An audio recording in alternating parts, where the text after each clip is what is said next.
এই যে গোস্ত দেখেছেন, শ্বশুর বাড়ি থেকে গোস্ত এসেছে। আমার শ্বশুর বেঁচে থাকতেও যে কুরবানি দিয়েছে, আমি এখন কোরবানি দেই না, আমার বাসুররা গোস্ত পাঠিয়েছে।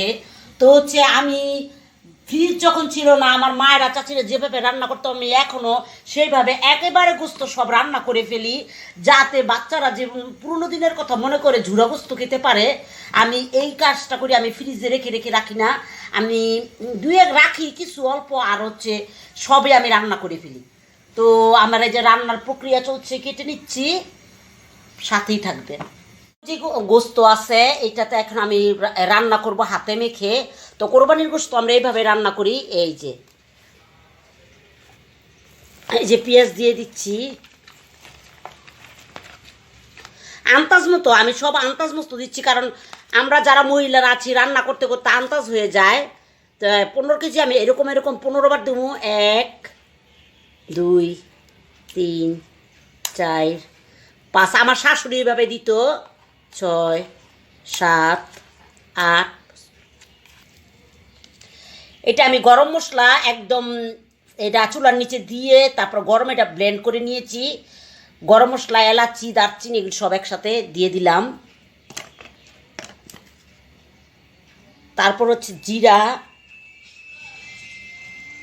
আরও দিব।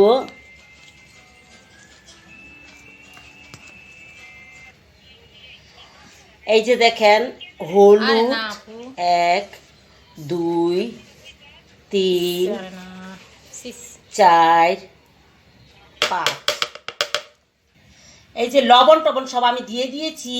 তো তেল দিচ্ছি, কুরবানির গোশতে তেল কম লাগে, কারণ এটা তো 2400 তেল। এই যে দিলাম।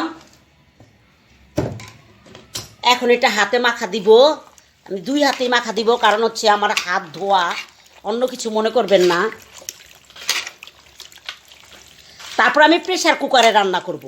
প্রেসার কুকারে রান্না করে তারপর আস্তে আস্তে এগুলি আমি করব, ঝুরা ঝুরা হবে, যা খাওয়া হয় যা ঝুরা হয়। আরও রান্না হবে। তো এইখানেই পরে রান্নার পর আবার দেখা হবে।